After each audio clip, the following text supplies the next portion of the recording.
அத்தியாயம் 38. மோதிரத்தை தேய்த்து சமரன் வருணமித்திரரை அழைத்தான். ஆனால் அவர் வெளிவரவில்லை. மீண்டும் ஒரு முறை தேய்த்து பார்த்தான். அப்போதும் வரவில்லை. ஐயோ, என்னாச்சு இந்த குருவுக்கு? ஒருவேளை மோதிரத்துக்குள்ள இருந்து மறைஞ்சு போயிட்டாரா? இருக்காது, கண்டிப்பா அப்படி எல்லாம் இருக்கவே இருக்காது. எனக்கு என்னவோ குரு நல்லா தூங்கிட்டு இருப்பாருன்னு தான் தோணுது.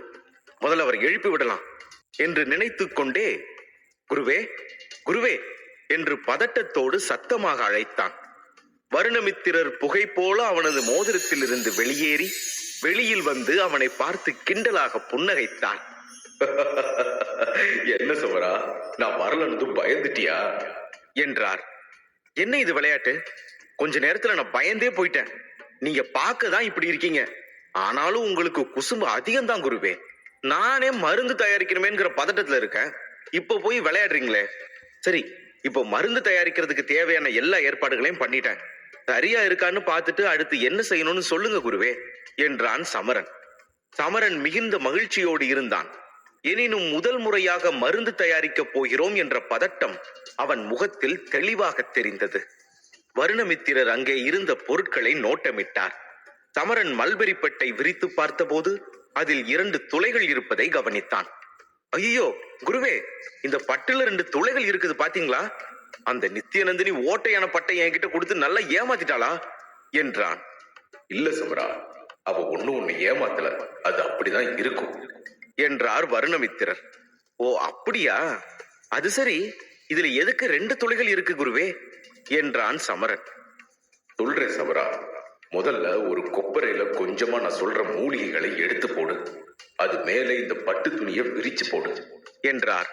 சமரன் அவர் சொன்னபடி செய்து அடுத்து சொல்ல போகும் விஷயத்துக்காக தயாராக காத்திருந்தான். சமரா, இது சாதாரண பட்டு இல்ல, மாயாஜாலம் செய்யப்பட்ட மல்பெரி பட்டு. இது ரொம்ப விசேஷமானது. சரி, இப்போ உன்னுடைய கைய அதுல இருக்கிற ஓட்டைகளுக்கு நடுவுல கொஞ்சம் மேல கொண்டு போய் வை. அதுக்கப்புறம் உன்னுடைய சக்தியை ஒருநிலைப்படுத்தி அந்த மூலிகையை எரிய வை சமரா என்றார் வருணமித்திரர். அவர் சொல்வதை அப்படியே கேட்டு அவன் கையை துளைகளுக்கு முன் கொண்டு சென்றான். ஆழ்ந்த மூச்சை உள்ளிழுத்து உடலிலிருந்து ஒரு மஞ்சள் ஒளியை வெளியேற்றி அவனது கை மீது கொண்டு வந்தான். அது அவனது கை மீது பளிச்சென்று மின்னிக் கொண்டிருந்தது. அவன் ஆச்சரியத்தோடு வருணமித்திரரை பார்த்தான். அப்படிதான் சமரா, நீ சரியாதான் செய்யற. உன் கையில இருக்கிற சக்தி தான் இந்த மருந்துக்கு ரொம்ப முக்கியம். இன்னும் கொஞ்ச நேரம் காத்திரு என்றார் வருணமித்திரர். நேரம் செல்ல செல்ல அவனது கையில் இருந்த வெளிச்சம் அதிகமாகி சக்திகள் மெல்ல மெல்ல பட்டு துணியின் மீதிருந்த துளையை நோக்கி சென்று கொண்டிருந்தது. அதன் பிறகு அதில் ஒரு சிறிய தீ பற்றி எறிவதை அவன் கவனித்தான். இதை பார்த்தவுடன் அவன் இன்ப அதிர்ச்சி அடைந்தான். தீ மூட்டியது தான் என்பதை அவனாலேயே நம்ப முடியவில்லை. பரவாயில்ல சமரா, நீ சீக்கிரமாவே கத்துக்கிறியே. அப்படியே விடாம முயற்சி பண்ணு. நீ முதல் முயற்சியிலேயே தீ மூட்டி பட்டு துணி மேல நெருப்பு வரும்படி செஞ்சிட்ட. சபாஷ். இனி இந்த நெருப்பை எப்படி எடுக்கணும்னு நான் சொல்றேன். அதுக்கும் உன்னுடைய சக்தியை தான் நீ பயன்படுத்தணும். உன்னோட மூல சக்தியை வெளியே கொண்டு வா என்றார். அவன் குருவின் வார்த்தைகளுக்கு கீழ்ப்படிந்து கண்களை மூடிக்கொண்டு ஆழ்ந்து தியானிக்க தொடங்கினான். மெல்ல மெல்ல தன் உடலின் ஆழத்திற்கு செல்ல ஆரம்பித்தான். ஒரு கனவை போல உடலின் ஒவ்வொரு பகுதியிலும் ஆற்றல் பாய்வதை அவனால் உணர முடிந்தது.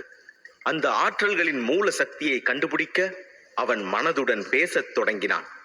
சுமார் 10 நிமிடங்களுக்கு பிறகு அவன் திடீரென்று தனது மூல சக்தியை உணர்ந்து புன்னகையோடு கண்களை திறந்தான்.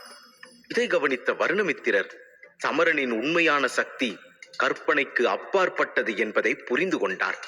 அவன் தனது கையை மெதுவாக முன்னோக்கி கொண்டு வருவதை பார்த்து வருணமித்திரர் மற்றொரு துளையில் விரலால் மெதுவாக தட்டினார். ஆற்றல் வெளியேறி அந்த துளை வழியாக உள்ளே சென்றது. அது மூலிகைகள் நிரம்பிய சட்டிக்குள் சென்று பச்சை நிறத்தில் ஒரு திரவ வடிவத்தை எடுத்தது. அதை பார்த்த வருணமித்திரர், இல்ல இல்ல இல்ல, இது சரியில்லை, நீ மறுபடியும் முயற்சி செய்யணும் என்று கூறினார்.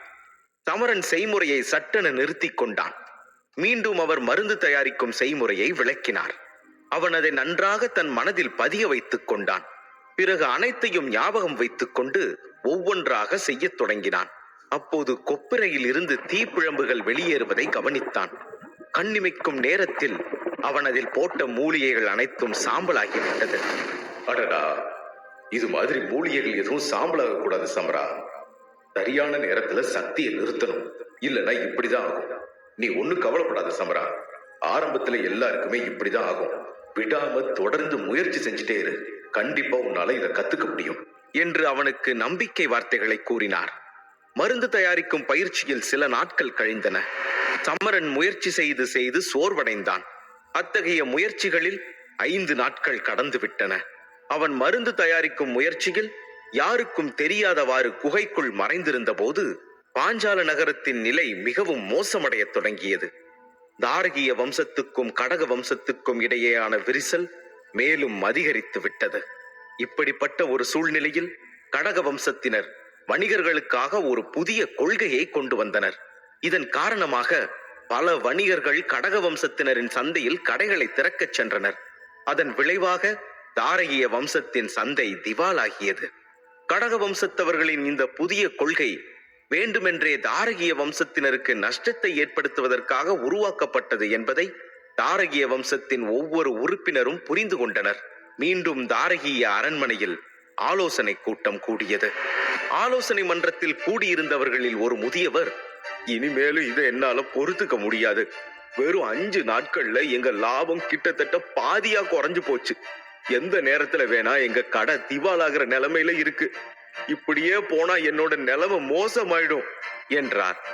ஆலோசனை மன்றத்தில் அமர்ந்திருந்த அனைவரின் கண்களிலும் கோபம் தெளிவாக தெரிந்தது. வாய்ப்பு கிடைத்தால் அனைவரும் அங்கசீலருடன் சண்டையிடக்கூட தயாராக இருந்தனர். மற்றொருவர் எழுந்து, சிரஞ்சீவ குரு நமக்கு நிறைய உதவி பண்ணியிருக்காரு. நமக்காக அவர் கிட்டத்தட்ட 100 குப்பிகள் மருந்த தயாரிச்சு கொடுத்தாரு. ஆனா அதனால எந்த பிரயோஜனமும் இல்ல. கடக வம்சத்துல எத்தனை 1000 குப்பிகள் இருக்கு தெரியுமா? நம்ம கிட்ட இருக்கிற மருந்து இன்னும் சில நாட்களுக்கு மட்டும்தான் தாக்கு பிடிக்கும். அதெல்லாம் தீந்து போயிடுச்சுன்னா அடுத்தது என்ன செய்யறதுனே தெரியலையே. இன்னொரு நபர் எழுந்து நின்று, அவர் சொல்றதும் சரிதான். நாம எத்தனை நாளைக்கு தான் சிரஞ்சீவ குருவையே நம்பி காலத்தை ஓட்ட முடியும்? ஏதோ சக்கரநந்த ஏலக்கூட மட்டும்தான் எந்த வம்சத்துக்கும் சாதகமா இல்லாம நடுநிலையா இருக்கு. அதன் அடிப்படையில தான் சிரஞ்சீவ குரு நமக்கு உதவி பண்ண சம்மதிச்சிருக்காரு. ஆனா அதுவும் எவ்வளவு நாளைக்குன்னு தெரியல என்றார். அனைவரது பேச்சையும் கேட்டுக்கொண்டு அமைதியாக அமர்ந்திருந்தார் அருணேந்திரர். அவர் முகத்தில் சோகம் தெளிவாக தெரிந்தது. சிரஞ்சீவ குரு தயாரித்த மருந்தை விட கடக வம்சத்து மருந்துகளின் விளைவு குறைவு என்பதை அவர்கள் அறிந்திருந்தனர். ஆனால் மருந்துகளின் எண்ணிக்கை காரணமாக கடக வம்சம் மருந்துகளை அமோகமாக விற்பனை செய்தது. நாமளும் சீக்கிரமே அவங்கள போலவே ஒரு மருத்துவரை கண்டுபிடிச்சாகணும்னு நினைக்கிறேன். அவங்கள மாதிரியே மலிவான விலையில மருந்து தயாரிக்கிறது மூலமா தான் அந்த கடக வம்சத்துக்காரங்களுக்கு பதில் சொல்ல முடியும். அதுதான் அவங்களுக்கு சரியான பதிலடியா இருக்கும் என்றார். ஆனால் இதை கேட்ட பிறகும் அருணேந்திரர் மகிழ்ச்சி அடையவில்லை. ஆலோசனை கூட்டத்தில் ஜானகி, சூரியோதயன் மற்றும் பல இளம் உறுப்பினர்களும் ஓரமாக நின்று கொண்டிருந்தனர். பிரச்சனையை அறிந்து அவர்களும் அந்த பிரச்சனைக்கு தீர்வு காண்பதில் மும்முரமாக ஈடுபட்டனர். ஏன் ஜானகி, அந்த புதிய மருத்துவர் என்ன நம்ம வம்சத்தையே திவாலாக்கக்கூடிய அளவுக்கு அவ்வளோ பெரிய ஆளா என்றான் சூரியோதயன். அப்படி இல்ல சூர்யா, பொதுவா மருத்துவர்கள்னாலே சக்தி வாய்ந்தவங்க தான். ஒவ்வொரு மருத்துவரும் கண்டிப்பா அபராஜிதன் ஸ்தானத்துல தான் இருப்பாங்க. ஆனா இப்போ நடக்கிற பிரச்சனை அதிகாரம் சம்பந்தப்பட்டது இல்ல. யாரோ ஒரு மருத்துவர் மலிவான மருந்து தயாரிச்சு மக்களுக்கு உதவுறாரு. இதனால சமுதாயத்துல அவரோட அந்தஸ்து எங்கேயோ போயிடுச்சு. இது மாதிரி மருந்துகளால சக்தி வாய்ந்தவர்கள் இருந்து பலரோட நட்பும் ஆதரவும் இவங்களுக்கு சுலபமா கிடைச்சிடுது. அதனால இவங்கள மாதிரி ஆளுங்களை நேருக்கு நேர் மோதி தோக்கடிக்கிறதெல்லாம் ரொம்ப ரொம்ப கஷ்டம் என்றாள் ஜானகி. ஜானகியின் பேச்சை கேட்ட சூரியோதயன் கண்களை திறந்தபடி கற்பனை செய்ய தொடங்கினான்.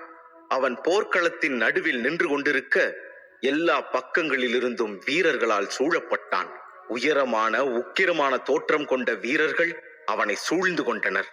அவர்களை பார்த்ததும் சூரியோதயனின் முகத்தில் பயம் பரவியது. உடனே சட்டென கற்பனை செய்வதை நிறுத்தி கொண்டான். நானும் ஒரு சிறந்த மருத்துவராயிட்டேன்னா என்னையும் பல வீரர்கள் பாதுகாப்பாங்க இல்லையா ஜானகி என்றான் சூரியோதயன்.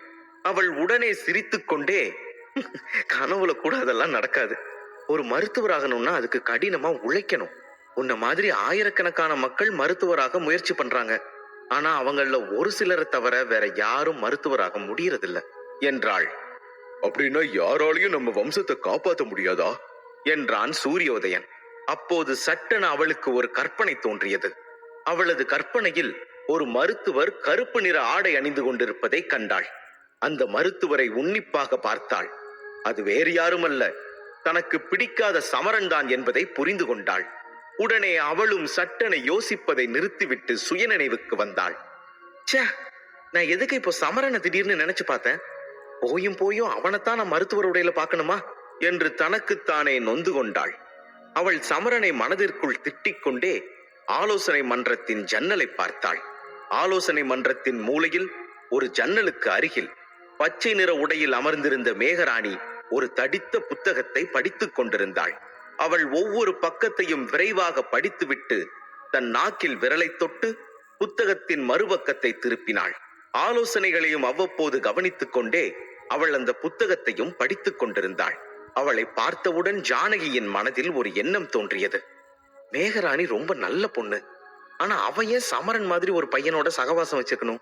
அவளுக்கு ஏன் சமரனை இவ்வளவு பிடிக்கும்னு ஒண்ணுமே புரியல. எவ்வளவு அறிவு இருந்தாலும் சமரன் விஷயத்துல மட்டும் இவ முட்டாளாத்தான் இருக்கா என்று நினைத்தாள். ஆனால் எதையும் பொருட்படுத்தாமல் முழு கவனத்துடன் புத்தகத்தை படித்துக் கொண்டிருந்தாள் மேகராணி. ஆனாலும் அவள் ஆலோசனை மன்றத்தில் நடந்து கொண்டிருக்கும் விவாதங்களை பற்றியும் நன்கு அறிந்திருந்தாள். அவள் சுமார் 10 ஆண்டுகளுக்கும் மேலாக தாரகிய வம்சத்தில் தான் இருந்தாள். அவளுக்கு தாரகிய வம்சத்தின் மீது அளவு கடந்த பற்று இருந்தது. ஆலோசனை மன்றத்தில் அனைவரும் தீவிரமான பேச்சுவார்த்தையில் ஈடுபட்டிருந்தனர். அப்போது ஒரு காவலாளி ஓடி வந்து நேராக அருணேந்திரரை பார்த்து, அரசே, உங்களை பார்க்க ஒருத்தர் வந்திருக்காரு. அவர் உடம்பு முழுக்க கருப்பு துணியால மூடி இருக்காரு. மருத்துவர் மாதிரி தெரிகிறாரு. உங்க கூட சேர்ந்து வேலை செய்யறத பத்தி ஏதோ பேசணுமா? நான் அவரை உள்ள வர சொல்லலாமா என்றான். காவலாளி தன் பேச்சை முடிப்பதற்குள் அருணேந்திரர் உடனடியாக, சீக்கிரம் போய் அவர் உள்ள கூட்டிட்டு வா என்றார். காவலாளி அவரை அழைத்து வருவதற்காக விறுவிறுவென வாசலுக்கு ஓடினான். அவன் போன உடனே அருணேந்திரர் மகிழ்ச்சியோடு சிரித்துக் கொண்டே அனைவரையும் பார்த்தார். அவருடைய மகிழ்ச்சியை கண்டு அனைவரும் சற்று அதிர்ச்சி அடைந்தனர். இந்த மகிழ்ச்சிக்கான காரணம் யாருக்காவது தெரியுமா என்று ஒருவரை ஒருவர் பார்த்து கொண்டார்கள். அனைவரின் முகத்திலும் ஒரு கேள்விக்குறி இருந்தது. இதற்கிடையில் ஆலோசனை மன்றத்தின் வாசலில் இருந்து ஒரு கனத்த குரல் கேட்டது. தாரகி வம்சத்தின் தலைவரை முதல்ல நான் வணங்குறேன் என்று சொல்லி கருப்பு உடையணிந்த நபர் 2 கைகளையும் கூப்பி மரியாதையோடு வணங்கினார். அடடே, வாங்க மருத்துவரே, உள்ள வாங்க என்று அழைக்க, எப்படி இருக்கீங்க அரசே என்று கேட்டுக்கொண்டே மருத்துவர் நேராக அருணேந்திரரை நோக்கி நடந்து வருவதை அனைவரும் பார்த்தனர். மன்னிக்கணும் அரசே, சொல்லாம கொள்ளாம திடீர்னு நீங்க வந்துட்டேன். உங்களுக்கு தொந்தரவு கொடுத்திருந்தா அதுக்கு முதல்ல என்ன மன்னிச்சிடுங்க என்றார். அவர் உள்ளே நுழைந்த உடனே புத்தகம் படித்துக் கொண்டிருந்த மேகராணி அவரை பார்க்க கண்களை உயர்த்தினாள். கருப்பு உடையில் இருக்கும் நபர் யார் என்று அவளால் புரிந்து கொள்ள முடியவில்லை. ஆனால் அருணேந்திரர் எழுந்து நின்று அந்த மனிதரை வரவேற்றார். தொந்தரவா? நீங்க பெரிய வார்த்தையெல்லாம் பேசாதீங்க நண்பரே. நான் தான் உங்ககிட்ட முதல்ல மன்னிப்பு கேட்கணும். சில பிரச்சனைகளால தான் என்னால வெளியில வந்து உங்களை வரவேற்க முடியல. தயவு செஞ்சு என்ன மன்னிச்சிடுங்க என்றார். இதை கேட்ட மருத்துவர் சிரித்துக் கொண்டே, மன்னிக்க வேண்டிய அவசியமே இல்ல அரசே. உங்க நிலைமையை என்னால புரிஞ்சுக்க முடியுது. நல்லது, நீங்க வந்ததுல எனக்கு ரொம்ப சந்தோஷம். முதல்ல நீங்க உட்காருங்க என்றார் அருணேந்திரர்.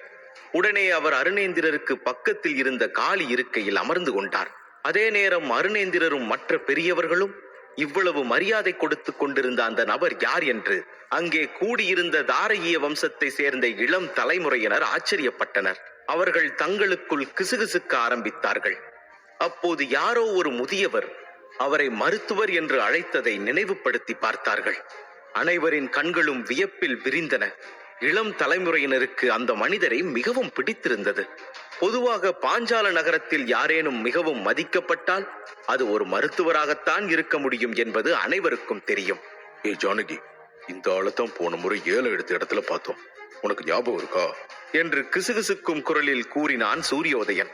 ஜானகி அந்த மருத்துவரை மட்டுமே பார்த்து கொண்டிருந்தாள். அவரை பார்த்து கொண்டே சூரியோதயனுக்கும் பதில் அளித்தாள். அவர்தான், அவரேதான். ஆனா இவ்வளவு பெரிய ஆளு இங்கேயே வந்திருக்காரு? ஒருவேளை கடந்த முறை நம்ம அரசர்கிட்ட சொன்னதை செயல்படுத்த வந்திருக்காரோ என்னவோ என்றாள். மக்களின் கிசுகிசுப்புகளை கேட்டுக்கொண்டே மேகராணி அந்த நபரின் மீது தனது கண்களை நிலைநிறுத்தினாள். சிறிது நேரம் யோசித்துவிட்டு பிறகு மௌனமாக சந்தேகத்தோடு மருத்துவரை பார்க்க ஆரம்பித்தாள் மேகராணி. அருணேந்திரர் அந்த மருத்துவரிடம், இந்த ஏழையோட அரண்மனைக்கு எப்படி வந்தீங்க என்றார். நான் ஒரு வேலையா போகும்போது இந்த அரண்மனை வழியா போக வேண்டியிருந்தது. அப்போதான் உங்க ஞாபகம் வந்துச்சு. அதான் உங்களை பார்த்துட்டு போகலான்னு வந்தேன். அது மட்டும் இல்ல, நான் உங்களுக்காக சில மருந்து குப்பிகளை கொண்டு வந்திருக்கேன். இது உங்களுக்கு ரொம்பவே பயனுள்ளதா இருக்கும்னு நினைக்கிறேன் என்றார் வருணமித்திரர். அருணேந்திரரின் கண்கள் ஆலோசனை மன்றத்தில் அங்கும் இங்கும் யாரையோ தேடி அலைந்தது. பிறகு மேகராணியை பார்த்து, மேகராணி, நீ சமரனை பாத்தியாமா என்று கேட்க, உடனே அந்த மருத்துவர், பரவாயில்ல அரசே, அவரை தொந்தரவு பண்ண வேண்டாம். எனக்கு நேரம் அதிகமா இல்ல, நான் சீக்கிரமே கிளம்பணும். நீங்க ஒண்ணும் கவலைப்படாதீங்க. நான் உங்க மகனை ஏற்கனவே சந்திச்சிட்டேன். சும்மா சொல்லக்கூடாது, உங்க பையன் நிஜமாவே ரொம்ப ரொம்ப திறமையான பையன்தான். எனக்கு அவரை ரொம்ப பிடிச்சு போச்சு என்றான் மருத்துவர் வேடத்தில் இருந்த சமரன். சமரனின் மகிமையை புதிதாய் வந்திருக்கும் விருந்தினர் சொல்வதை கேட்டு ஆலோசனை மன்றத்தில் அமர்ந்திருந்த பெரும்பாலானோர் பொறாமைப்படத் தொடங்கினர். ஏனெனில் பெரும்பாலான இளைய தலைமுறையினர் சமரனை தங்களுக்கு போட்டியாக கருதியதே இந்த பொறாமைக்கு காரணம். அது சூரியோதயனையும் விட்டு வைக்கவில்லை. இவனுக்கு மட்டும் எப்படிதான் எப்போ பார்த்தாலும் ஏதாவது ஒரு நல்லது நடந்துட்டே இருக்கும் என்று நினைத்து கொண்டான். மருத்துவரின் வாயிலிருந்து மகனின் புகழை கேட்டதும் அருணேந்திரரின் முகத்தில் ஒரு பெரிய புன்னகை தோன்றியது. மேலும் அவரது கண்களும் பெருமிதத்தால் நிறைந்தன. அரசே, உங்க வம்சம் இப்போ ஒரு இக்கட்டான சூழ்நிலையை எதிர்கொண்டுட்டு இருக்கிறதா கேள்விப்பட்டனே, அதெல்லாம் உண்மையா என்றார் மருத்துவர். இந்த கேள்வியை அவர் கேட்டதும் அருணேந்திரரின் சிரிப்பு திடீரென்று மறைந்து சோகமாக தலையசைத்து, ஆமா மருத்துவரே, நீங்க கேள்விப்பட்டதெல்லாம் உண்மைதான் என்று பெருமூச்செறிந்தவாறே கூறினார்.